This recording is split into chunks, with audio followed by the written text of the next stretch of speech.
আমরা তৃতীয় ধাপে চলে এলাম। এই ধাপে 4টি প্রশ্ন করব। প্রত্যেকটি প্রশ্নের সঠিক উত্তরের জন্য 12 করে নম্বর পাবেন। ভুল হয়ে গেলে 6 নম্বর অর্জিত নম্বর থেকে কাটা যাবে।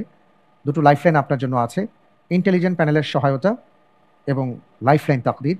যদি লাইফলাইনের সহায়তা নিয়ে সঠিক উত্তর দিতে পারেন 10 করে পাবেন। চিন্তা করার জন্য সর্বোচ্চ 2 মিনিট সময় পাবেন। আমরা ইনশাআল্লাহ তাআলা শুরু করছি।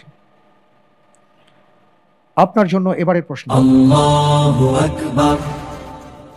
কিয়ামতের দিন আল্লাহ তাআলার সামনে কোন নবী স্বীয় উম্মতের ব্যাপারে এই কথা বলবেন, যদি আপনি তাদের শাস্তি দেন তবে তারা আপনারই বান্দা, আর যদি আপনি তাদের ক্ষমা করেন তবে নিশ্চয়ই আপনি পরাক্রমশালী প্রজ্ঞাময়?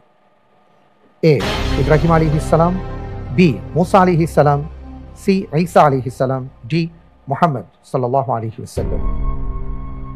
আলহামদুলিল্লাহ, আমি উত্তর হিসেবে বেছে নিচ্ছি সি, ঈসা আলাইহিস সালাতু ওয়াস সালাম। সি ঈসা আলাইহিস সালাম ফিক্স করে দেব ইনশাআল্লাহ। লক করা হোক অপশন সি ঈসা আলাইহিস সালাতু ওয়াস সালাম। আপনি আয়াতটি ধরতে পেরেছেন? জি, সূরা মাইদা, সূরা মাইদায় আল্লাহ রাব্বুল আলামিন জানিয়ে দিয়েছেন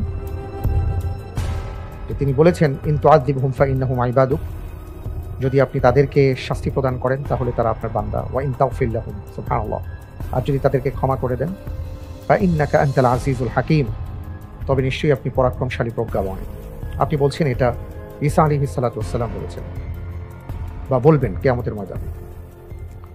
আপনি যে উত্তরটি দিয়েছেন আপনার উত্তরটি সঠিক উত্তর। আলহামদুলিল্লাহ, আলহামদুলিল্লাহ, জি, মাশাআল্লাহ মাশাআল্লাহ, তাবারাকাল্লাহ, আলহামদুলিল্লাহ।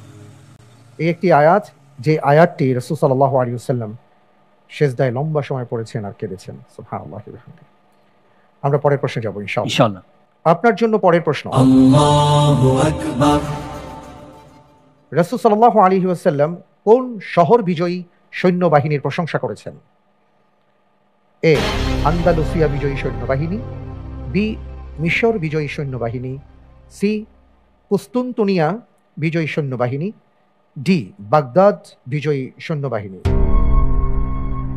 আলহামদুলিল্লাহ, আমি উত্তর হিসেবে বেছে নিচ্ছি কুস্তুনতুনিয়া বিজয়ী সৈন্যবাহিনী। কুস্তুনতুনিয়া ফিক্স করে দেব ইনশাআল্লাহ। লক করা হোক অপশন সি, কুস্তুনতুনিয়া বিজয়ী সৈন্যবাহিনী। আপনি যে উত্তরটি দিয়েছেন আপনার উত্তরটি সঠিক উত্তর। আলহামদুলিল্লাহ, মাশাআল্লাহ মাশাআল্লাহ, তাবারাকাল্লাহ। আল্লাহ রাসূল সাল্লাল্লাহু আলাইহি ওয়াসাল্লাম বলেছেন যে অবশ্যই কুস্তুনতুনিয়া এক ব্যক্তির হাতে বিজিত হবে, সেই শাসক কতই না উত্তম, আর সেই সৈন্যবাহিনী কতই না উত্তম। এই সৌভাগ্য অর্জনের জন্য সাহাবীদের যুগ থেকেই কুস্তুনতুনিয়া অভিমুখে অভিযান প্রেরণ করা হয়েছিল। অবশেষে ওসমানীয় খেলাফতের 7ম খলিফা সুলতান দ্বিতীয় মুহাম্মদ আল ফাতিহ এর মাধ্যমে 1452 খ্রিস্টাব্দে আল্লাহ তাআলা বিজয় দান করেন। আলহামদুলিল্লাহ, আমরা খুব সুন্দরভাবে এগিয়ে যাচ্ছি, আপনার কাছ থেকে অনেক কিছু জানার চেষ্টা করি। আমরা প্রশ্নে যাব, তবে তার আগে একটা ভিডিও দেখব, এরপর আমি আপনাকে প্রশ্নটি করবো ইনশাআল্লাহ। জি।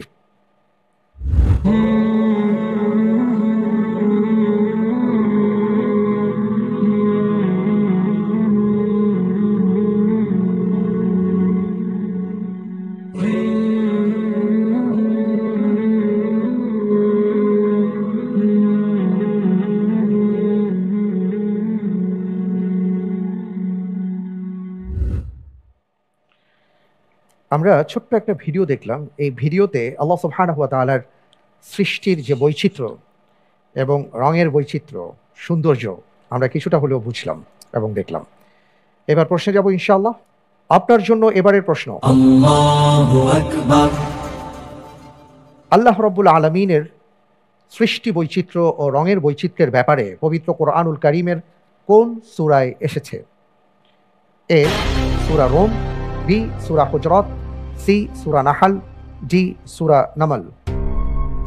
আলহামদুলিল্লাহ, আমি উত্তর হিসেবে বেছে নিচ্ছি option A, Surah room. Option A Surah room, G, fridge করে দিব ইনশাআল্লাহ। লক করা হোক অপশন এ সূরাতুর রুম। আপনি যে উত্তরটি দিয়েছেন আপনার উত্তরটি সঠিক উত্তর। আলহামদুলিল্লাহ। ওয়া মিন আয়াতিহি খালকুস সামাওয়াতি ওয়াল আরদ ওয়া ইখতিলাফু আলসিনাতিকুম ওয়া আলওয়ানিকুম। আল্লাহ তাআলা এই আয়াতে কারিমার মধ্যে বলেছেন আল্লাহ রাব্বুল আলামিনের নিদর্শনাবলীর মধ্যে আকাশ এবং জমিন সমূহের সৃষ্টি, সেই সাথে নানা ধরনের ভাষা, রং, এসব কিছু আল্লাহ তাআলার নিদর্শন। ইন্না ফি যালিকা লাআয়াতিল লিল আলিমিন। সুবহানাল্লাহি ওয়া বিহামদিহি। যারা জ্ঞানী, জ্ঞানী মানুষের জন্য পৃথিবীর এই সকল বিষয়ে নিদর্শন রয়েছে। আল্লাহু আকবার। অসাধারণভাবে আপনি প্রশ্নটির উত্তর দিয়েছেন, মাশাআল্লাহ, তাবারাকাল্লাহ। আপনি কি হাফেজে কোরআন? জি আলহামদুলিল্লাহ। জি, এই জন্য আমি বুঝতে পেরেছি যে আয়াতে কারিমা আপনি সাথে সাথে ধরে ফেলছেন এবং আপনার জন্য একটু সহজ হচ্ছে। আলহামদুলিল্লাহ, আলহামদুলিল্লাহ, তাবারাকাল্লাহ। আমার হাতে আরেকটি প্রশ্ন আছে তৃতীয় রাউন্ডের, এরপরে আমরা ইনশাআল্লাহ ঝটপট রাউন্ডে চলে যাব। আমি কি প্রশ্নটি করব? ইনশাআল্লাহ। ইনশাআল্লাহ। আপনার জন্য এবারের প্রশ্ন। আল্লাহু আকবার। হোসাইন রাদিয়াল্লাহু তাআলা আনহুর কোন স্ত্রী হোসাইন রাদিয়াল্লাহু তাআলা আনহুকে প্রচণ্ড ভালোবাসার কারণে তার শহীদ হওয়ার পর কেউ তাকে বিয়ের প্রস্তাব দিলে তিনি বলতেন, রাসূল সাল্লাল্লাহু আলাইহি ওয়াসাল্লামের পর অন্য কাউকে আমি শ্বশুর হিসাবে মেনে নিতে পারবো না? এ লাইলা বিনতে আবি মুররা, বি রাবাব বিনতে ইমরুল কায়েস, সি উম্মু ইসহাক বিনতে তালহা, ডি গাজালা শাহরবানু বিনতে ইয়াস দারগীদ। ইন্টেলিজেন্ট প্যানেলের সহযোগিতা চাই। আচ্ছা, ঠিক আছে, ইন্টেলিজেন্ট প্যানেলের সহায়তা দেওয়া হোক।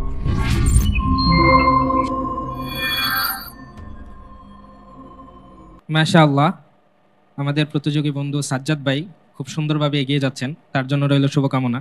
তিনি একটি বিষয়ে আমাদের শরণাপন্ন হয়েছেন, তো তাকে আমরা এভাবে হেল্প করতে পারি যে যার পিতা তৎকালীন আরবের সাবউল মুআল্লাকাতের সাথে জড়িত ছিলেন। জি, ধন্যবাদ। আমি উত্তর হিসেবে বেছে নিচ্ছি বি রাবাব বিন ইমরুল কায়েস। অপশন বি রাবাব বিনতে ইমরুল কায়েস। ফ্রিজ করা হোক অপশন বি। আপনি যে উত্তরটি দিয়েছেন, এর আগে বলছি তিনি বলেছেন সাবউল মুআল্লাকাতের সাথে যিনি সম্পৃক্ত ছিলেন, অর্থাৎ সেই সময়ে যারা বড় বড় সাহিত্যিক ছিলেন, কবি ছিলেন, তারা তাদের কবিতা রচনা করে কাবার গিলাফের সাথে ঝুলিয়ে দিতেন এবং সর্বশ্রেষ্ঠ 7টি কবিতা পুরো বছর জুড়ে থাকতো, যেটাকে সাবউল মুআল্লাকাত বলা হয়। আপনি বলছেন যে সেই বিখ্যাত এর মধ্যে একজন কবি ইমরুল কায়েসের কন্যা রাবাব। আপনি যে উত্তরটি দিয়েছেন, আপনার উত্তরটি সঠিক উত্তর। আলহামদুলিল্লাহ। আলহামদুলিল্লাহ।